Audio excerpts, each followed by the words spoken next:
تعالیٰ علیہ وسلم کی امت کو احسان عطا فرمائی۔ تیسری چیز اللہ کے نبی نے ارشاد فرمایا کہ میرے لیے مال غنیمت حلال کر دیا۔ مال غنیمت کسے کہتے ہیں؟ جب جنگ کرتے ہوئے مسلمان فتح حاصل کریں، جنگ جیت جائیں تو کافروں کو جو مال مسلمانوں کے ہاتھ میں آتا ہے اسے مال غنیمت کہتے ہیں۔ تو پہلے نبیوں کو حکم یہ تھا جب جنگ کرنے کے بعد کافروں کا مال حاصل ہو تو ایک میدان میں رکھ دیتے تھے، دعا کرتے تھے، اللہ کے نبی آسمان سے بجلی آتی تھی، ایک چمک آتی تھی اور اس بجلی کی وجہ سے جو مال غنیمت ہوتا تھا سارا ہلاک ہو جاتا تھا، جل کے راکھ بن جاتا تھا۔ لیکن اللہ رب العالمین کے پیارے محبوب صلی اللہ علیہ وسلم جب آئے، اللہ نے اپنے محبوب کی شان عطا فرمائی، اے محبوب آپ پریشان نہ ہو، آپ کا مال غنیمت اس طرح جلایا نہیں جائے گا جس طرح پہلے نبیوں کو جلایا جاتا تھا، بلکہ جو مال حاصل ہو وہ خود بھی کھائیں، غلاموں کو بھی کھائیں۔ یہ اللہ کے نبی کو احسان ملی۔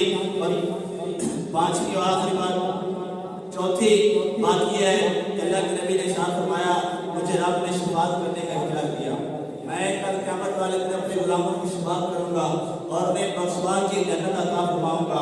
حضرات گرامی، یہ شان کوئی کام شان نہیں، حضور صلی اللہ علیہ وسلم کا امتی، حضور سے محبت کرنے والا، جب سب سہارے ختم ہو جائیں گے، کل قیامت والے دن اللہ کا قرآن فرما رہا ہے جب بیٹا باپ کے پاس جائے گا تو باپ بیٹے سے پھیر لے گا، انکار کر دے گا، ایک نیکی نہیں دے گا۔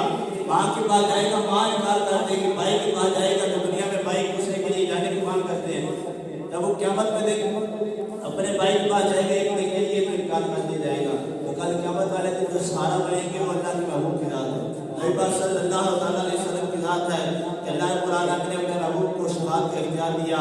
پانچویں بات، اللہ رب العالمین نے پہلے نبی بھیجے تو کسی قوم کے لیے، کسی علاقے کے لیے خاص مان کے آتے تھے۔ اللہ رب العالمین نے مجھے احسان عطا فرمائی کہ میں پورے انسانوں کے لیے، پوری مخلوق کے لیے، سب کے لیے نبی